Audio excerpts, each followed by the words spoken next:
तो आज हम जिस मूवी को एक्सप्लेन करने जा रहे हैं उसमें एक इनसिक्योर माँ की कहानी को दिखाया गया है जो कि अपनी बेटी को कंट्रोल करके हमेशा अपने पास ही रखना चाहती थी।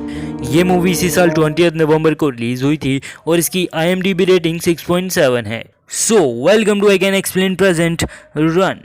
मूवी के स्टार्टिंग सीन में हमें डायना नाम की औरत को हॉस्पिटल वार्ड में लेटा दिखाया जाता है जहां उसने एक बच्चे को जन्म दिया था जो कि काफ़ी कमज़ोर था और उसे जन्म लेते ही ऑक्सीजन चैम्बर में रख दिया गया था। उसके बाद हमारी स्क्रीन पर 4 से 5 बीमारियों की लिस्ट दिखाई जाती है।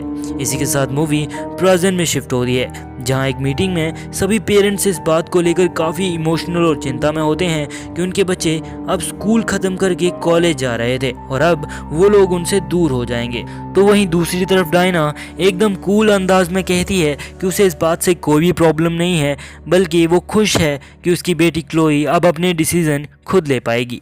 उसके बाद सीन क्लोई पर शिफ्ट होता है और हमें पता चलता है कि स्टार्टिंग में जो बीमारियां स्क्रीन पर दिखाई गई थी वो सब क्लोई को थी, लाइक आस्थमा, डायबिटीज़, आर्थमेनिया, पैरालिसिस, होमोक्रोमेटिसिस, जिसकी वजह से क्लोई हमेशा व्हील चेयर पर ही रहती थी और उसे पूरा दिन टैबलेट्स कंज्यूम करना पड़ती थी और घर पर ही रहकर डायना के हेल्प से वो अपने स्कूल का काम किया करती थी। फिलहाल क्लोई इन दिनों यूनिवर्सिटी की तरफ से मेल का वेट कर रही थी और रोज़ वो आए हुए मेल्स को चेक करती, लेकिन उसके हाथ निराशा के अलावा कुछ भी नहीं लग रहा था।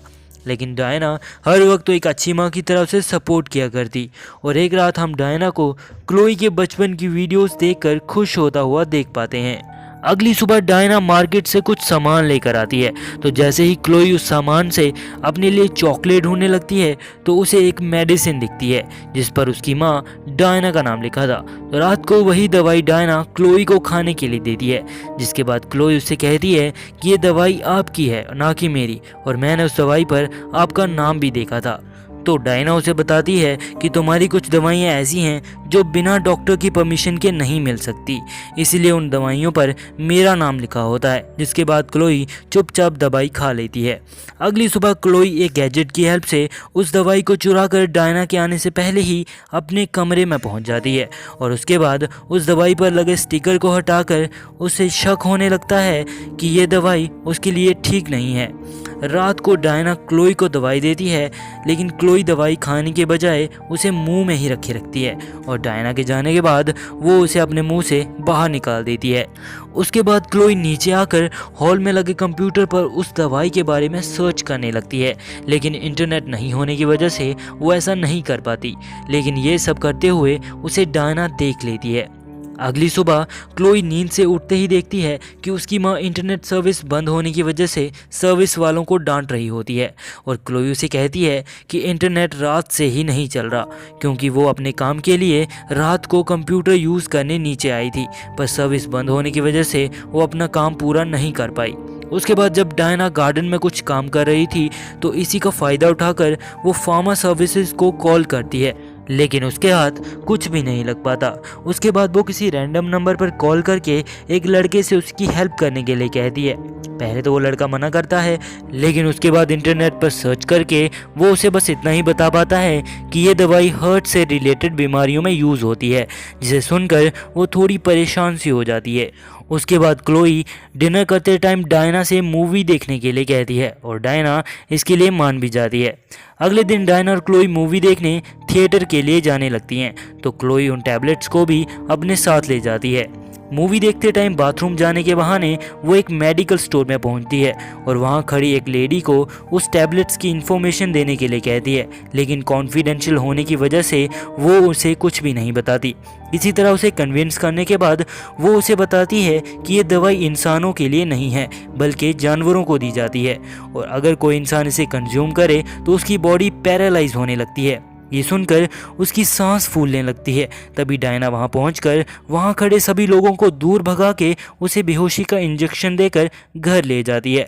घर पहुंचकर डायना मेडिकल स्टोर वाली औरत को फ़ोन करके कहती है कि तुम्हें क्लोई से कहना होगा कि वो सब इन्फॉर्मेशन गलत थी, जिससे क्लोई उन सब बातों की टेंशन को अपने दिमाग से हटा सके, और इसके लिए वो उस लेडी को किसी तरह कन्विंस भी कर लेती है। और इस सब की टेंशन हम डायना के चेहरे पर साफ देख पाते हैं। उसके बाद सीन क्लोई पर शिफ्ट होता है, जो अभी अभी बेहोशी की हालत में उठी है और उसे पता चलता है कि डायना क्लोई के डोर को बाहर से बंद करके कहीं चली गई है। काफी कोशिश करने के बाद भी वो उस डोर को नहीं खोल पाती और अब उसके पास बाहर निकलने का बस एक ही ऑप्शन था और वो था अपने रूम की विंडो से डायना के रूम में जाना। जाने से पहले वो अपनी मील ख़त्म करती है ताकि उसका शुगर लेवल कंट्रोल में रहे। उसके बाद वो एक सोल्डरिंग मशीन लेकर और मुंह में पानी भर के अपनी विंडो से बाहर निकलती है और काफ़ी मेहनत के बाद वो डायना के रूम की विंडो के पास पहुंचती है, जहां वो सोल्डरिंग मशीन की हेल्प से विंडो के ग्लास को क्रैक कर देती है और जैसे ही वो मुंह में रखे पानी को उस गिलास पर फेंकती है तो वो ग्लास पूरी तरह से टूट जाता है और इस तरह वो रूम में एंटर हो जाती है। लेकिन इतने सब के बाद उसकी सांस फूलने लगी थी और किसी तरह अपने रूम को खोलकर इनहेलर की हेल्प से वो खुद को बचा भी लेती है। अब क्लोई ग्राउंड फ्लोर पर जाना चाहती थी, लेकिन डायना ने उस लिफ्ट को भी बंद कर दिया था जिसकी हेल्प से अक्सर वो ऊपर नीचे जाया करती थी। उसके बाद वो अपनी व्हीलचेयर को नीचे गिरा देती है और खुद को भी नीचे गिराकर उसे पहली बार ये फील होता है कि उसके पैर अभी भी पूरी तरह से पैरालाइज नहीं हुए हैं। तभी वो व्हीलचेयर की हेल्प से घर के बाहर निकल जाती है, लेकिन उसका घर ऐसी जगह पर था जहाँ आसपास कोई और घर नहीं होता। तभी लकीली टॉम नाम का एक आदमी वहां आता है जो कि अक्सर उनके घर पर मेल डिलीवर किया करता था और वो क्लोई की हेल्प के लिए मान भी जाता है। इतने में डायना भी वहां आ जाती है, लेकिन टॉम डायना को क्लोई के पास नहीं जाने देता और थक हार कर डायना कहती है कि वो भी उनके साथ जाएगी। उसके बाद टॉम क्लोई से हॉस्पिटल या पुलिस स्टेशन जाने के लिए पूछता है तो क्लोई उससे कहती है कि उसे पुलिस के पास जाना है। इतने में डायना मौके का फ़ायदा उठाकर टॉम को बेहोश कर देती है और क्लोई को घर के बेसमेंट में लॉक कर देती है, जहां उसके सारे डाउट्स क्लियर हो जाते हैं। वो वहां पर यूनिवर्सिटी से आए हुए मेल को देखती है जिसे डायना ने उससे छुपा कर रखा था। उसके बाद वो अपने बचपन की फ़ोटोज़ देखती है जिससे उसे पता चलता है कि वो बचपन से ऐसी नहीं थी। साथ ही उसे ये भी पता चलता है कि डायना का असली बच्चा तो पैदा होते ही मर गया था और उसी ने हॉस्पिटल से क्लोई को चुरा लिया था और वो नहीं चाहती थी कि क्लोई कहीं उससे दूर जाए और इसीलिए गलत दवाइयाँ देकर उसने क्लोई को उन सब बीमारियों का शिकार बनाया ताकि क्लोई हमेशा उस पर डिपेंड रहे और उसी के पास रहे। वहीं दूसरी तरफ टॉम की लाश को ठिकाने लगाकर डायना क्लोई के पास आती है और जब क्लोई इस सब के बारे में उसे पूछती है तो वो कहती है कि वही उसकी माँ है और उसने उसके साथ ऐसा इसलिए किया ताकि वो बाहर की दुनिया से उसे प्रोटेक्ट कर सके। उसके बाद डायना क्लोई से प्रॉमिस करती है कि आज के बाद वो उसे कोई भी ऐसी दवाई नहीं देगी जिससे उसकी हालत और भी खराब हो। लेकिन क्लोई उसकी ये बात नहीं मानती क्योंकि आज जो भी क्लोई के साथ हो रहा है उसकी जिम्मेदार सिर्फ और सिर्फ डायना है। ये बात से डायना को बहुत बुरा लगता है और क्लोई को बेहोश करने के लिए वो एक दवाई बनाने लगती है, लेकिन क्लोई को फील होता है कि शायद वो उसे जहर देकर उसे मारना चाहती है और इसी डर के मारे वो खुद को एक छोटे से कमरे में बंद कर लेती है और इससे पहले कि डायना उसे बेहोश करे वो पहले ही पॉइजन पी लेती है, जिसके बाद ना चाहते हुए भी उसे क्लोई को हॉस्पिटल ले जाना पड़ता है। उसके बाद हम क्लोई को हॉस्पिटल में देखते हैं जहां डॉक्टर्स ने उसे काफ़ी मेहनत के बाद बचा लिया था और डॉक्टर्स डायना को बताते हैं कि सुसाइड का रीज़न पता करने के लिए क्लोई को एक फिजियोथेरेपिस्ट को दिखाया जाएगा, जिससे डायना परेशान सी हो जाती है क्योंकि अगर ऐसा हुआ तो उसके सारे राज सबके सामने आ जाएंगे। अगले सीन में क्लोई डॉक्टर से पेन मांगती है, लेकिन सिक्योरिटी रीज़न की वजह से वो उसे पेन नहीं दे सकती थी, तो उसे वो एक कलर पेंसिल देती है जिसकी हेल्प से वो डॉक्टर को बताना चाहती थी कि ये सब का जिम्मेदार कौन है। इससे पहले कि वो डॉक्टर को कुछ बता पाती तभी हॉस्पिटल में इमरजेंसी अलार्म बजने लगता है और ये सब डायना का ही किया धरा था। तभी मौके का फ़ायदा उठाकर वो उसे वहाँ से लेकर जाने लगती है।